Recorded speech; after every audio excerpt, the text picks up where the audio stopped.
नमस्कार दोस्तों।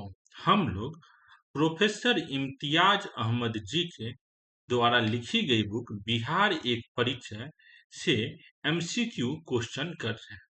इस बुक के पहले चैप्टर से अभी तक हम लोग 4 वीडियो बना चुके हैं, जिसमें टोटल 33 क्वेश्चन हमने डिस्कशन किया। जिस वीडियोस का लिंक आपको आई बटन पर मिल जाएगा। आज हम लोग इसी बुक के पहले चैप्टर, जिस पहले चैप्टर का क्या नाम है, हेडिंग क्या है, इतिहास के स्रोत।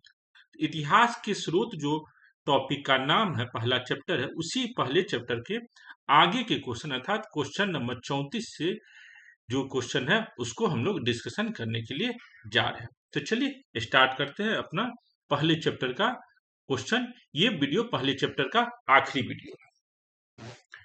तो देखिए, क्वेश्चन नंबर 34 में पूछा जा रहा है, बौद्ध धार्मिक साहित्य में कौन ग्रंथ प्राचीन बिहार के इतिहास के संबंध में जानकारी का या के स्रोत है। तो प्राचीन बिहार के इतिहास का स्रोत कहाँ से मिलता है? तो देखिए, प्राचीन बिहार का इतिहास का स्रोत जो है, इसमें हमको चांद से जो लग रहा है अंगुत्तर निकाय, दिघ निकाय, विनय पिटक हो सकता है कि नहीं, हम लोग देखेंगे जो दिघ निकाय में क्या इंफॉर्मेशन है। तो देखिए, दिघ निकाय में इंफॉर्मेशन है जो मगध और वैशाली बज्जी संघ, मगध और बज्जी महाजनपद के मध्य जो युद्ध होता है, जो अजात शत्रु महात्मा बुद्ध के सलाह से अपने मंत्री बसाकर के मदद से वैशाली पर विजय प्राप्त करता है। ये इंफॉर्मेशन कहां पर अवेलेबल है? तो दिघ निकाय में अवेलेबल है। ये बातें आपको देखिए एनसीईआरटी में भी लिखी गई है। अजात शत्रु और बज्जी के बीच जो युद्ध होता है, महात्मा बुद्ध के सलाह मशवरा लेके बसाकर मंत्री के मदद से, ये बातें कहाँ लिखी गई है? बज्जी, this is an account of बज्जी फ्रॉम दिघ निकाय, ए फेमस बुद्धिस्ट बुक। दिघ निकाय कौन सा पिटक का भाग है? तो बुद्धिस्ट के 3 पिटक है, विनय पिटक, सुत्त पिटक, अभिधम पिटक। तो विनय पिटक और सुत्त पिटक जो है आपको फर्स्ट बुद्धिस्ट काउंसिल में कंपाइल हुआ था।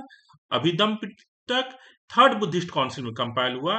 इसी सुत्त पिटक जो आपको आनंद के द्वारा कंपाइल किया गया है, इसी सुत्त पिटक के 5 भाग है, उसी में से एक भाग है आपको दिघ निकाय। इसी दिघ निकाय में वर्णन है आपको क्या चीज का? अजात शत्रु के द्वारा बज्जी महाजनपद पर विजय का। तो इसमें तो ये आंसर जरूर होगा दिघ निकाय का। दिघ निकाय से हमें प्राचीन बिहार के इतिहास के बारे में पता चलता है। अब देखते हैं अंगुत्तर निकाय। अंगुत्तर निकाय से क्या पता चलता है? अंगुत्तर निकाय से हमें भारत में जो 16 महाजनपद थे, उस 16 महाजनपद में से जो 3 महाजनपद बिहार में है, अंग, मगध और बज्जी, ये इंफॉर्मेशन हमको अंगुत्तर निकाय से मिलता है। तो अंगुत्तर निकाय से आपको ये जो इंफॉर्मेशन मिल रहा है, जो बिहार में 3 महाजनपद थे, अंग, मगध और बज्जी, ये इंफॉर्मेशन को आप बिहार का इतिहास मानिएगा, तब अंगुत्तर निकाय भी एक ऑप्शन हो सकता है। अदरवाइज इससे केवल इतना पता चलता है जो बिहार में प्राचीन काल में 3 महाजनपद स्थित था। देखिए अंगुत्तर निकाय के बारे में भी यहाँ पर है, जो 16 महाजनपद का जो उल्लेख है आपको अंगुत्तर निकाय में है, जिसमें आपको यहाँ पर दिया काशी, बज्जी, कुरु, अस्मक, इसमें से जो आपका अंग, उसके बाद मगध और आपका जो बज्जी है, 5, ये 3 और 4, ये जो महाजनपद है ये आपको बिहार में स्थित है। इसका इंफॉर्मेशन हमें कहाँ से मिल रहा है? तो अंगुत्तर निकाय से मिल रहा है। अब विनय पिटक से हमको क्या इंफॉर्मेशन मिलता है? तो देखिए, विनय पिटक जो है, इसको कंपाइल किसने किया था? आनंद ने किया था। नहीं, इसको कंपाइल विनय, बी फॉर विनय, इसको कंपाइल किया है उपाली। याद रखिएगा, बी को यू ने कंपाइल किया, वी को किसने कंपाइल किया है? यू ने। तो विनय पिटक को किसने कंपाइल किया है? उपाली ने कंपाइल किया है। कब कंपाइल किया है? जब महात्मा बुद्ध के मरने के बाद जो पहला बुद्धिस्ट काउंसिल अजात शत्रु के दिशा निर्देश से राजगीर में होता है, तो वहां विनय पिटक कंपाइल किया जाता है। वहां क्या होता है? विनय पिटक कंपाइल होता है। और विनय पिटक से हमको क्या इंफॉर्मेशन मिलता है? तो देखिए, विनय पिटक जो है वो 3 भाग में बांटा गया है। एक है आपको सुत्त विभंग, दूसरा है महाभाग्य, कुलबग्गा, और तीसरा जो है परिवार। इसमें महाभाग जो है, इससे हमको कुछ इंफॉर्मेशन मिलता है। मगध की कहानी के बारे में। मगध की कहानी के बारे में हमको इस विनय पिटक के महाभाग से पता चलता है। तो क्या पता चलता है, देखिए, महाभाग संघ के आचरण और शिष्टाचार के नियमों के अलावा इस खंड में कई महत्वपूर्ण सूत्र ग्रंथ शामिल है, जिससे बुद्ध की जागृति के तुरंत बाद की अवधि का वर्णन मिलता है। तो जो गया में महात्मा बुद्ध को जागृति, इनलाइटमेंट, निर्वाण जो प्राप्त हुआ, उसके बाद की जो उस टाइम पीरियड में जो स्थिति है उसका वर्णन हमको मिलता है। 5 भिक्षुओं के समूह को उनका उपदेश और कहानियां भी शामिल है। कैसे उनके कुछ महान शिष्य संघ में शामिल हुए और स्वयं जागृति प्राप्त किए। तो विनय पिटक से हमको ये भी कहानी प्राप्त होता है, जो किस तरीके से महात्मा बुद्ध के 5 जो फर्स्ट भिक्षु थे, जिनको उन्होंने बनारस में ज्ञान दिया, उसके बाद इनके जो शुरुआती जो शिष्य बनते हैं वो लोग कैसे बनते हैं, तो ये इन्फॉर्मेशन हमको विनय पिटक से भी मिलता है। तो इस आधार पर हम देखते हैं जो विनय पिटक से क्या इन्फॉर्मेशन मिल रहा है, अंगुत्तर निकाय से क्या इन्फॉर्मेशन मिल रहा है, दिघ निकाय से क्या इन्फॉर्मेशन मिल रहा है। तो अगर इतिहास के नजरिए से देखिए, बिहार के इतिहास के नजरिए से देखिए, तो मोस्ट इंपोर्टेंट जो है आपको दिघ निकाय, जिसमें मगध और बज्जी के झगड़े के बारे में पता चलता है। तो यहाँ जो आंसर बी माना गया है ये बहुत हद तक सही है। उपयुक्त सभी तो नहीं होगा। अंगुत्तर निकाय से केवल हमें नाम पता चलता है, विनय पिटक से बुद्धकालीन थोड़ी सी इंफॉर्मेशन मिलती है, जो बुद्ध से रिलेटेड इंफॉर्मेशन ज्यादातर है। यहाँ पर आपको मगध और बज्जी के बीच में जो संघर्ष होता है उसकी कहानी मिलती है, तो आपको समझ में आ गया। ठीक है, यहाँ पर भी आपको ये विनय पिटक और दिघ निकाय का ये जो क्वेश्चन है, यहाँ देखिए, हमने ये क्वेश्चन पहले भी डिस्कशन कर लिया है 26 नंबर का, फिर भी मैं आपको दिखाना चाह रहा हूँ। जो क्वेश्चन क्या कर रहा है, बौद्ध साहित्य विनय पिटक और दिघ निकाय से जानकारी मिलती है। तो विनय पिटक और दिघ निकाय से जानकारी मिलती है, यहाँ इसका आंसर क्या है, सी। ये सी तो आंसर है गलत, ये हमने पिछले वीडियो में भी डिस्कशन किया है। क्यों? क्योंकि मौर्योत्तर बिहार का इंफॉर्मेशन हमको विनय पिटक से नहीं मिल सकता या दिघ निकाय से नहीं मिल सकता, क्योंकि विनय पिटक और दिघ निकाय जो सूत पिटक का भाग है, ये आपको अजात शत्रु के टाइम में कंपाइल हुआ। मौर्य वंश के उत्थान होने से बहुत पहले, मौर्य वंश का उत्थान आपको लगभग में कब हुआ है, 321 बीसी, और अजात शत्रु का टाइम है आपको लगभग में 400 बीसी के आसपास। तो मौर्य वंश जो स्टार्ट हुआ है 321 से 185 बीसी, इससे पहले ही ये बुक लिखा जा चुका था। और यहाँ क्या है, मौर्योत्तर, मौर्य वंश के बाद की कहानी। तो मौर्य वंश की बाद की कहानी तो विनय पिटक और दिघ निकाय में नहीं हो सकता। तो ऑप्शन बी तो गलत है। हमने माना था 26 नंबर का आंसर जो ए हो सकता है आंसर, सी तो कभी नहीं होगा। तो अगर हम ए को ही सही मानते हैं, ए को सही मानते हैं, तो उस अनुसार भी देखें तो मगध का राजतंत्र और वैशाली गणतंत्र का इंफॉर्मेशन दिघ निकाय से तो जरूर मिलता है। विनय पिटक से भी ये इंफॉर्मेशन मिलता है कि नहीं मिलता है, हम ये माने विनय पिटक से हमको मगध के राजतंत्र और वैशाली के गणतंत्र का इंफॉर्मेशन मिलता है कि नहीं मिलता है।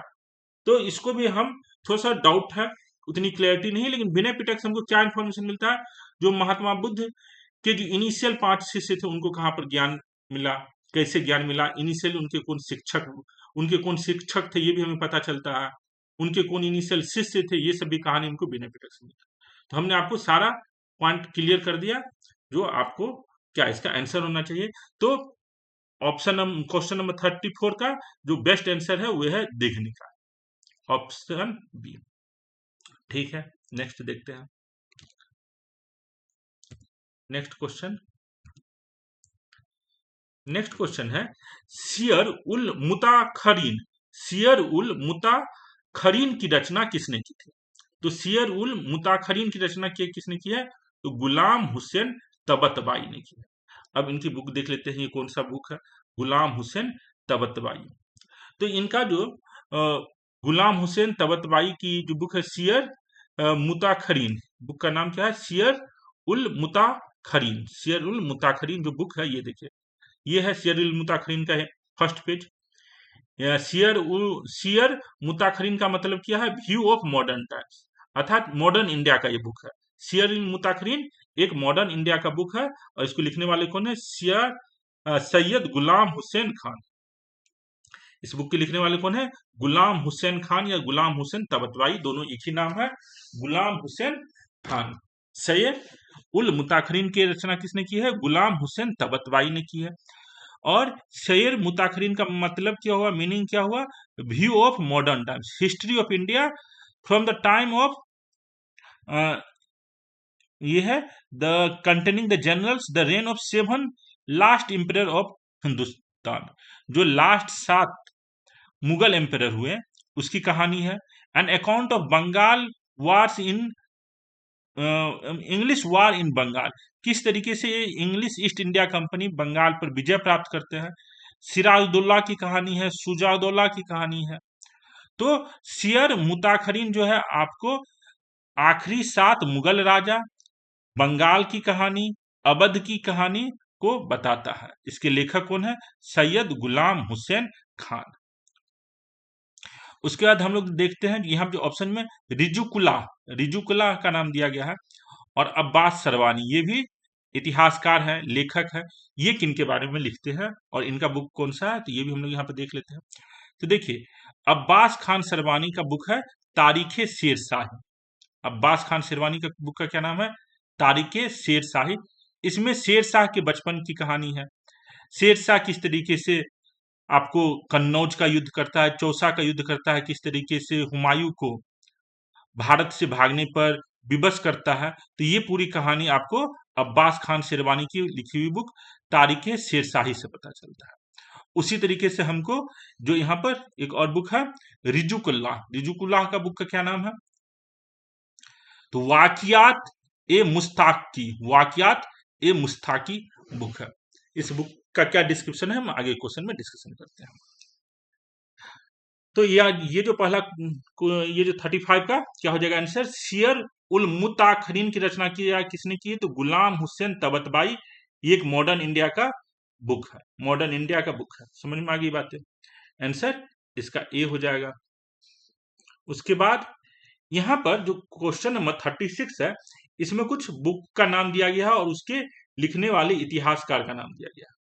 तो हम लोग सारे बुक को एक एक करके देखते हैं। पहला बुक कौन है, रियाज उस उसस लातीन। पहला बुक कौन है, रियाज उसस लातीन।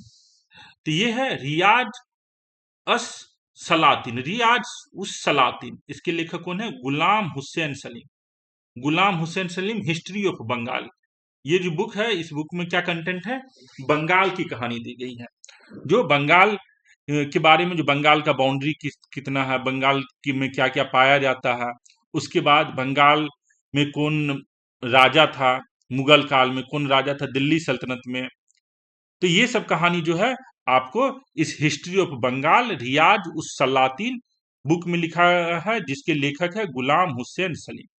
देखिए, स्टेट पॉपुलेशन, जो बंगाल की जनसंख्या है, उसकी जो बाउंड्री है, उसका जो इन्वायरमेंट है, ये कहानी आपको मिलता है इसमें।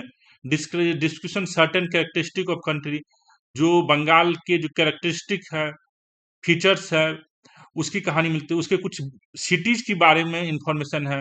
Description of certain cities of country, rule of Raja of Hindustan, Hindustan की जो मुगल वंश और दिल्ली सल्तनत से पहले जो राजा सब था, आपको पाल वंश की कहानी है।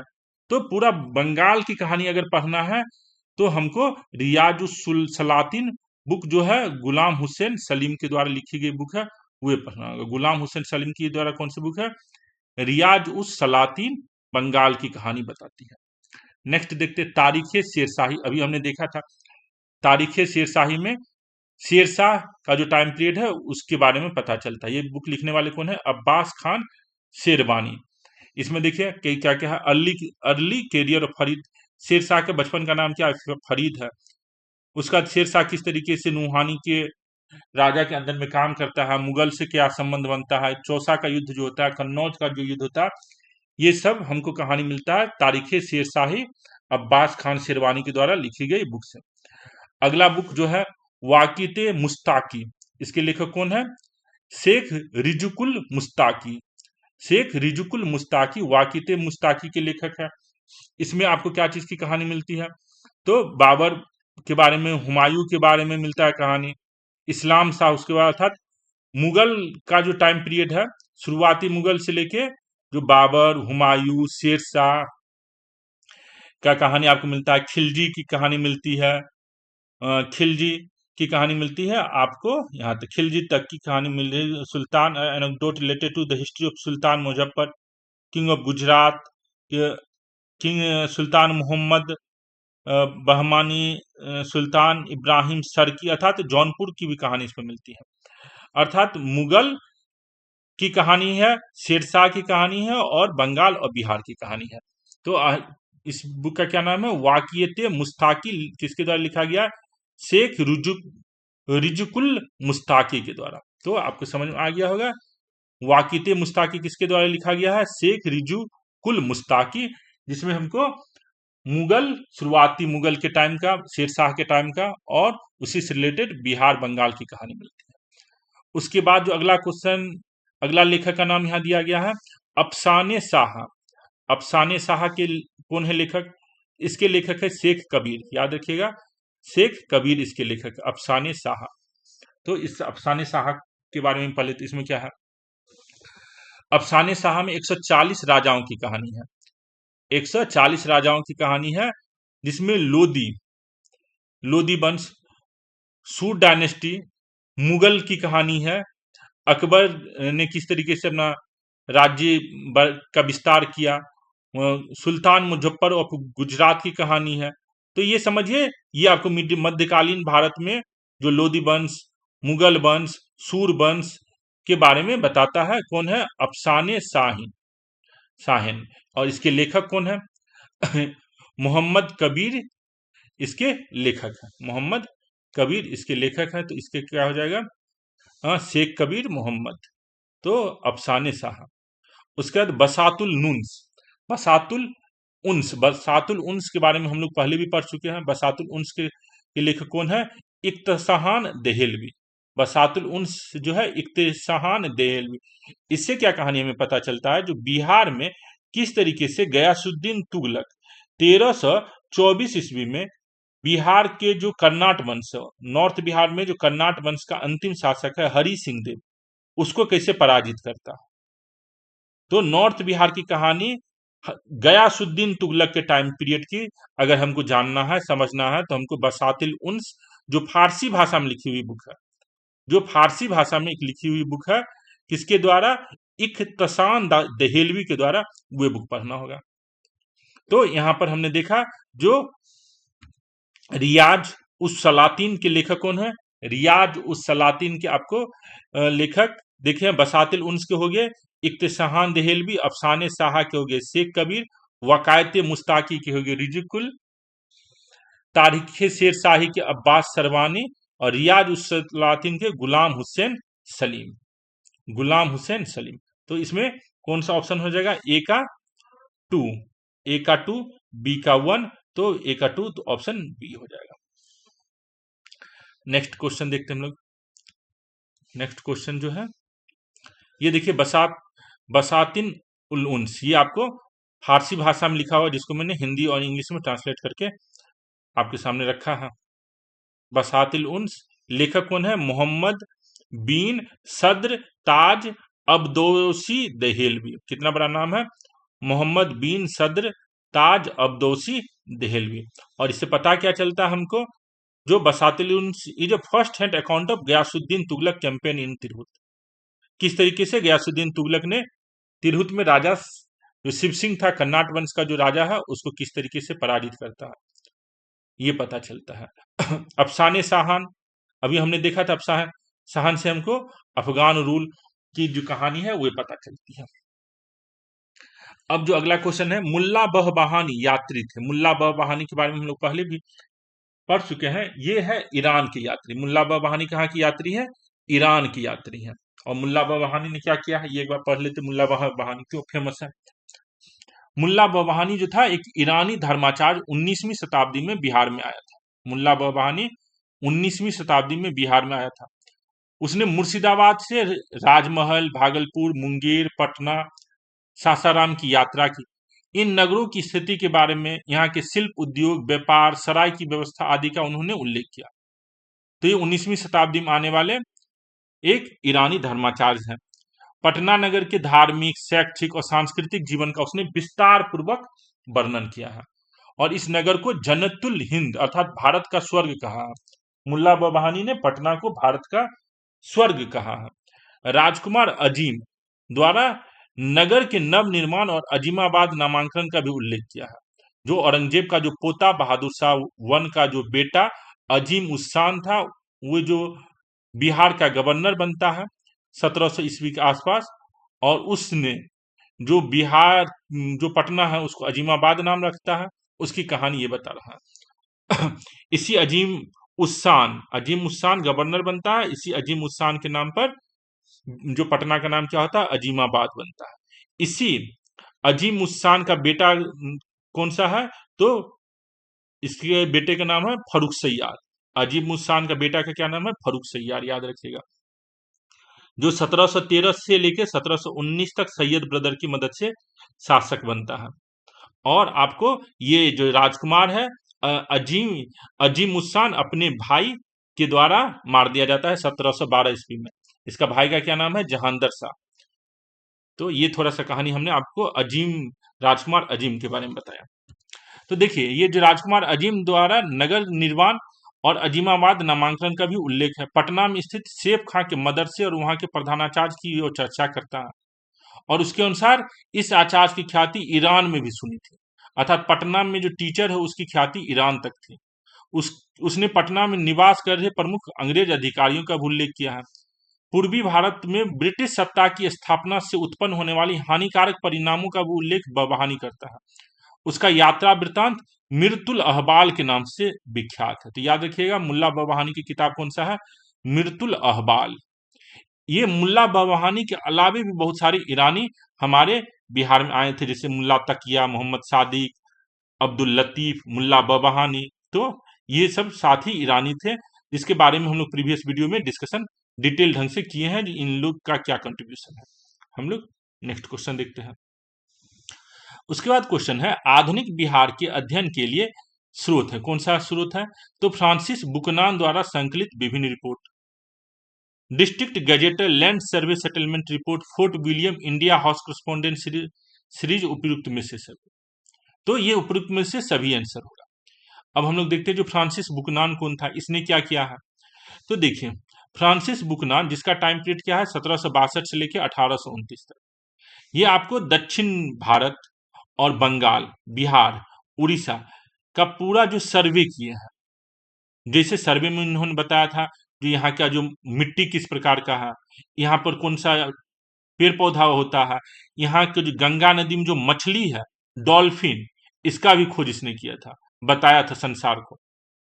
तो ये जो फ्रांसिस बुकनान है, आपको ब्रिटिश ईस्ट इंडिया कंपनी के लिए बिहार, बंगाल, उड़ीसा और भारत के कई क्षेत्रों का सर्वे किया।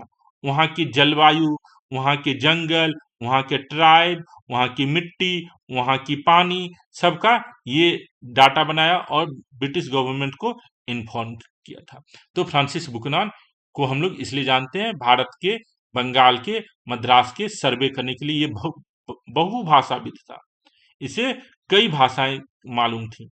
ये फिश कलेक्टर भी था, फिश को कलेक्ट करता था। बर्मा का सर्वे किया था, और ये बेसिकली सर्जन था।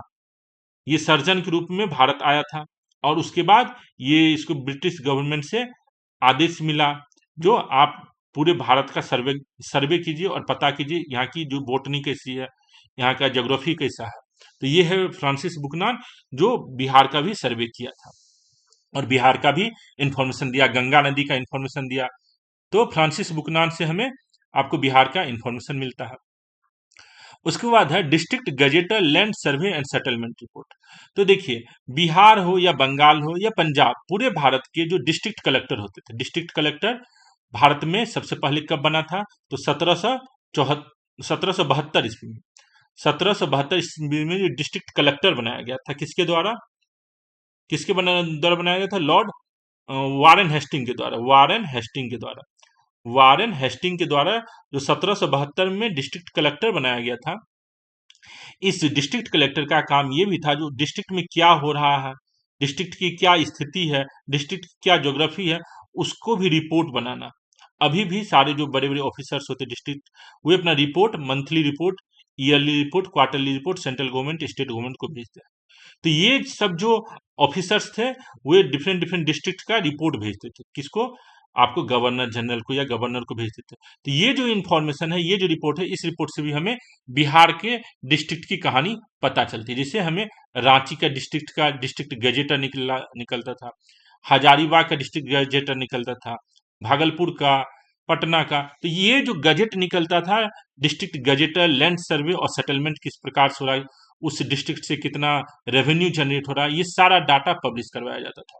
तो देखिए कुछ हम आपको दिखा रहे हैं, जैसे ये है संथाल परगना का, ये है सर्वे एंड सेटलमेंट ऑपरेशन। उसी तरह से रांची से बिहार डिस्ट्रिक्ट गजेटर है, तो ये डिस्ट्रिक्ट गजेटर एक क्वार्टरली गवर्नमेंट ऑफ बिहार के द्वारा या गवर्नमेंट ऑफ बंगाल के द्वारा या गवर्नमेंट ऑफ इंडिया के द्वारा पब्लिश करवाया जाता था, जिसको आज की डेट में हम पढ़ के अपने प्राचीन कालीन भारत और बिहार की इंफॉर्मेशन, ब्रिटिश कालीन जो भारत बिहार की है इंफॉर्मेशन, उसको हम समझ सकते हैं। तो district gazette and land survey settlement report भी आधुनिक बिहार के अध्ययन का एक स्रोत है। उसके बाद एक है fort William India house correspondence series. जो फोर्ट विलियम कहाँ पर था, आपको कोलकाता में था। तो फोर्ट विलियम से जो लंदन में इंडिया हाउस है, वहां पर सारा इंफॉर्मेशन पब्लिश करके भेजा जाता था। जो आज क्या हुआ भारत में, को क्या इंपॉर्टेंट सेटलमेंट हुआ, क्या इंपॉर्टेंट आदमी के साथ एग्रीमेंट हुआ है, तो ब्रिटिश ईस्ट इंडिया कंपनी का जो भी इंफॉर्मेशन लंदन में जाता था, लंदन में जो इंडिया हाउस स्थित था, वहां पर जो रिपोर्ट भेजा जाता था, उस इंफॉर्मेशन को भी पढ़ के आज की डेट के आधुनिक बिहार की कहानी हमको पता चलता है। तो fort William India house correspondence series आपको भारत में रहने वाले जो ब्रिटिश अधिकारी थे, उनके द्वारा जो लंदन में रहने वाले उनके डायरेक्टर्स थे, सेक्रेटरी ऑफ स्टेट थे, उनको जो इन्फॉर्म किया जाता था, ये बुक जो है, ये जो रिपोर्ट है, उससे भी आधुनिक बिहार की कहानी पता चलती है। जैसे ये देखिए, ये हम आपको एक दिखा रहे हैं, fort William India house correspondence series, जो कब का इन्फॉर्मेशन दे रहा है, 1773 से 1776 डेट वाइज इन्फॉर्मेशन इसमें जाता था। जो आज 15 जनवरी को क्या हुआ है भारत में इंपॉर्टेंट काम, 16 जनवरी को क्या इन्फॉर्मेशन हुआ, तो ये ब्रिटिश ईस्ट इंडिया कंपनी के जो ऑफिसर्स थे, पूरा आपको इन्फॉर्म करते रहते थे लंदन में जो बोर्ड ऑफ कंट्रोल है, बोर्ड ऑफ डायरेक्टर्स है, उन लोग को। तो वे जो रिपोर्ट बना है, उस रिपोर्ट के आधार पर भी आज हम आधुनिक बिहार की कहानी को समझ सकते हैं, पढ़ सकते हैं। तो उपयुक्त में से सभी इसका आंसर हो जाएगा 38 का। नेक्स्ट क्वेश्चन देखते हैं। नेक्स्ट क्वेश्चन है, कौटिल्य के अर्थशास्त्र में किस पहलू पर प्रकाश डाला गया है? ये देखिए, ये क्वेश्चन फिर 2018 में भी पूछा गया। कौटिल्य का पुस्तक अर्थशास्त्र किस विषय पर आधारित है? तो कौटिल्य का जो अर्थशास्त्र किस विषय पर आधारित है, तो ये याद रखिएगा, राजनीति पर है, राजनीति। कौटिल्य का अर्थशास्त्र शासन कला के सिद्धांत और अभ्यास पर है। कौटिल्य का अर्थशास्त्र जो है किसके द्वारा लिखा गया है, चाणक्य या कौटिल्य के द्वारा लिखा गया बुक है, जो चंद्रगुप्त मौर्य, बिंबिसार और अशोक को बताता है कि किस प्रकार से शासन व्यवस्था होना चाहिए। तो ये समझिए, अर्थशास्त्र जो है प्राचीन कालीन कॉन्स्टिट्यूशन था। जैसे आजकल का जो कॉन्स्टिट्यूशन है हमारा, कॉन्स्टिट्यूशन ऑफ इंडिया से हमें पता चलता है जो प्राइम मिनिस्टर कौन बन सकता है, मुख्यमंत्री कौन बन सकता है, मिनिस्टर कौन बन सकता है, क्या नियम कानून होना चाहिए, कितना किस तरीके से मंत्री बनना चाहिए। इससे भी ज्यादा इंफॉर्मेशन था ये राजनीति के नियम वाला जो बुक चाणक्य के द्वारा, कौटिल्य के द्वारा, विष्णुगुप्त, जो तीनों एक ही आदमी का नाम है, चाणक्य, कौटिल्य, विष्णुगुप्त के द्वारा जो अर्थशास्त्र लिखा गया, ये क्या चीज है, राजा को बताता है अलग अलग नियम कानून के बारे में। तो देखिए, ये जो अर्थशास्त्र में कितने अर्थशास्त्र 15 बुक में डिवाइडेड है, इसमें 150 चैप्टर है, और इसमें बताया गया है जो कौन सा ट्रेनिंग लेना चाहिए, किस तरीके से एक जो राजकुमार है उसको क्या ट्रेनिंग देना चाहिए ताकि वो आगे राजा बन सके। जो 18 तीर्थ है, 18 विभाग के बारे में बताया गया है, जो किस कैसे ऑफिसर्स को अपॉइंट करना है, कैसे मिनिस्टर्स को अपॉइंट करना है, कैसे जस्टिस की देना है, जो फौजदारी न्यायालय के लिए क्या नियम होना चाहिए, दीवानी न्यायालय के क्या नियम होना चाहिए।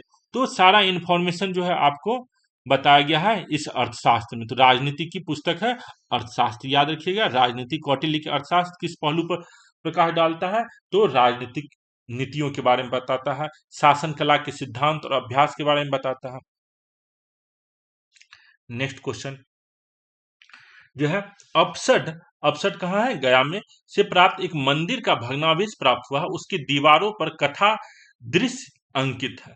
तो देखिए अपसड जो गया में है वहां पर हमें जो लेटर गुप्ताज है, लेटर गुप्ता या मगध के गुप्ता जिसको कहते हैं, ये जो गुप्ता है वहां उसके हमें जीवन, उसका जो इंपॉर्टेंट राजा है उसका इंफॉर्मेशन हमको अपसड इंस्क्रिप्शन से मिलता है। यहीं पे एक मंदिर के बारे में मिला है, भगवान विष्णु का मंदिर है, उसमें जो उसकी दीवार पर दृश्य है वो है रामायण से रिलेटेड, रामायण से रिलेटेड है।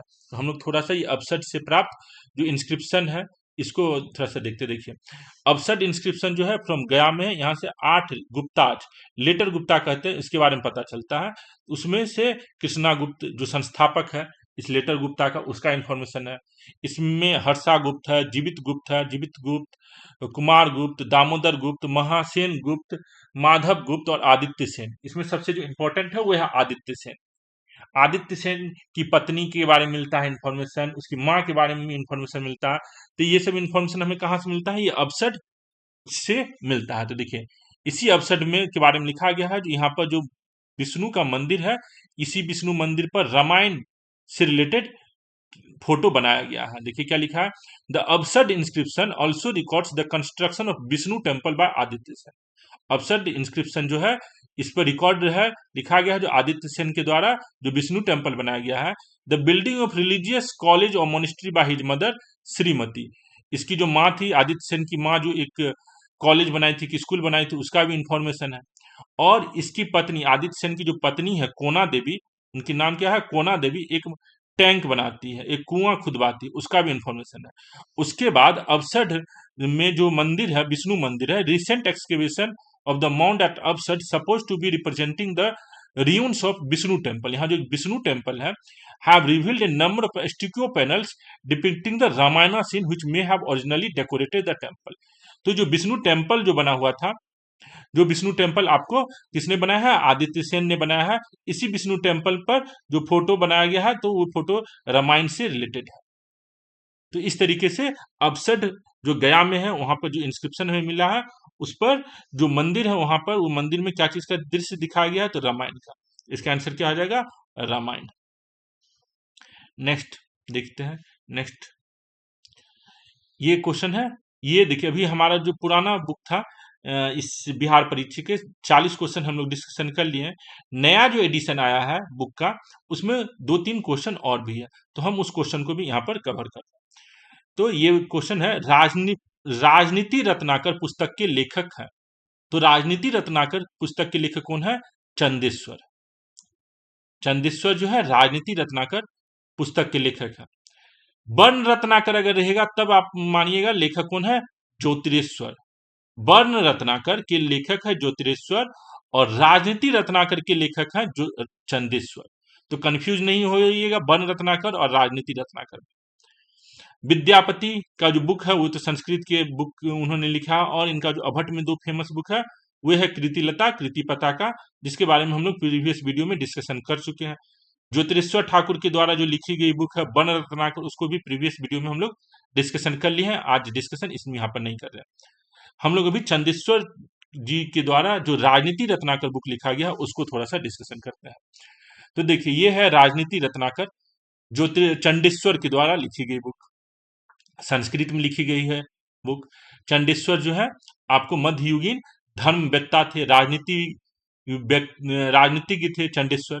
इसी चंडेश्वर के फैमिली से ही आपको कौन बिलोंग करते हैं, विद्यापति बिलोंग करते हैं। तो चंडेश्वर जो है आपको कर्नाट वंश से है। कर्नाट वंश के खत्म होने के बाद ओइनबार वंश आता है, जिस ओइनबार वंश में आपको लेखक, ऑफिसर्स के रूप में विद्यापति काम करते हैं। तो ये विद्यापति कहानी है, हम लोग चंडेश्वर पर फोकस करें। तो चंडेश्वर जो है राजनीति रत्नाकर लिखते हैं। जिस तरीके से विष्णुगुप्त, चाणक्य, कौटिल्य अर्थशास्त्र लिखते हैं मौर्य काल के एडमिनिस्ट्रेशन के लिए, उसी तरीके से राजनीति रत्नाकर जो है आपको मिथिला के जो कर्नाट वंश का जो राजा हरि सिंह देव के टाइम की ये है, तो इनको दिशा निर्देश देने के लिए, किनको दिशा निर्देश देने के लिए, मिथिला के कर्नाट वंशीय राजा हरि सिंह देव को हेल्प करने के लिए, उनको सलाह देने के लिए ये 16 अध्याय के 16, यहाँ 16 तरंग लिखा है, 16 अध्याय की एक पुस्तक राजनीतिक रत्नाकर का निर्माण करते हैं। इसमें है राजा कैसा होना चाहिए, मंत्री कैसा होना चाहिए, पुरोहित कैसा होना चाहिए, सर्वोच्च न्यायालय का अधिकारी कैसा होना चाहिए, कोष में कितना पैसा होना चाहिए, सेनापति कैसे बनना चाहिए, दूत का किस तरीके से इंफॉर्मेशन, जो दूत जाएगा दोस्ती करने के लिए, उस सब का जो इंफॉर्मेशन है, राज्याभिषेक किस प्रकार से होना चाहिए, दंड कैसे मिलना चाहिए, तो ये सारा इंफॉर्मेशन राजनीति रत्नाकर में है। जिस तरीके से आपको अर्थशास्त्र में मौर्यकालीन राजनीति की स्थिति के बारे में पता चलता है, उसी तरीके से राजनीतिक रत्नाकर से हमें कर्नाट वंशीय समाज में राजनीतिक व्यवस्था के बारे में पता चलता है। तो ये हो गया राजनीति रत्नाकर। अब ये जो आखिरी क्वेश्चन है, उद्बंध प्रकाश के लेखक कौन है? उद्बंध प्रकाश, ये भी देखिए आपको 60-62 में क्वेश्चन आया है। इसके लेखक है मौली कवि। इसके कौन से लेखक हैं? तो मौली कवि। ये कौन से हैं? तो देखिए, ये जो है आपको बिहार में उज्जैना डायनेस्टी जिससे आपको फेमस है, एक जमींदार थे, और इसी डायनेस्टी से कुंवर सिंह भी रिलेटेड है। जिस हम लोग 1857 की क्रांति में कुंवर सिंह को जानते हैं, जो जगदीशपुर के जमींदार थे। इसी कुंवर सिंह के फैमिली की इंफॉर्मेशन हमको मिलता है इस उद्बंध प्रकाश, जो लिखा गया है मौली कवि के द्वारा। उन्होंने मौली कवि इसी उज्जैना डायनेस्टी के एक जो प्रसिद्ध योद्धा है, प्रशासक है, उनका नाम क्या है? उद्बंध सिंह। याद रखिएगा, उद्बंध सिंह। तो तारीखे उज्जैना के अनुसार उद्बंध सिंह एक महान योद्धा और कुशल प्रशासक थे, और उनके सरदार के तहत जगदीशपुर समृद्ध हुआ। उन्होंने मौली कवि को संरक्षण दिया, जिन्होंने 1747 ईस्वी में उद्बंध प्रकाश नामक पुस्तक लिखी। तो उद्बंध प्रकाश मौली कवि के द्वारा 1747 ईस्वी में उज्जैना जो वंश है, उज्जैना के जो जमींदार है उद्बंध सिंह, जगदीशपुर की जो उज्जैना डायनेस्टी है, जगदीशपुर के जो जमींदार है उद्बंध सिंह की कहानी है, लिखी गई है मौली कवि के द्वारा। यह पद में अर्थात कविता के फॉर्मेट में जगदीशपुर के उज्जैना परिवार का इतिहास है। उज्जैना परिवार का इतिहास है। उद्बंध सिंह का उत्तराधिकारी उनके सबसे बड़े पुत्र गजराज सिंह होते हैं। तो हम लोग को पता चल गया जो उद्बंध प्रकाश के लेखक कौन है? मौली कवि। इस तरीके से हम लोग जो है पहला चैप्टर, जो बिहार एक परिचय है, प्रोफेसर इम्तियाज अहमद जी के द्वारा लिखी गई बुक है, जिसमें अराउंड 42 क्वेश्चन हमने डिस्कशन किया।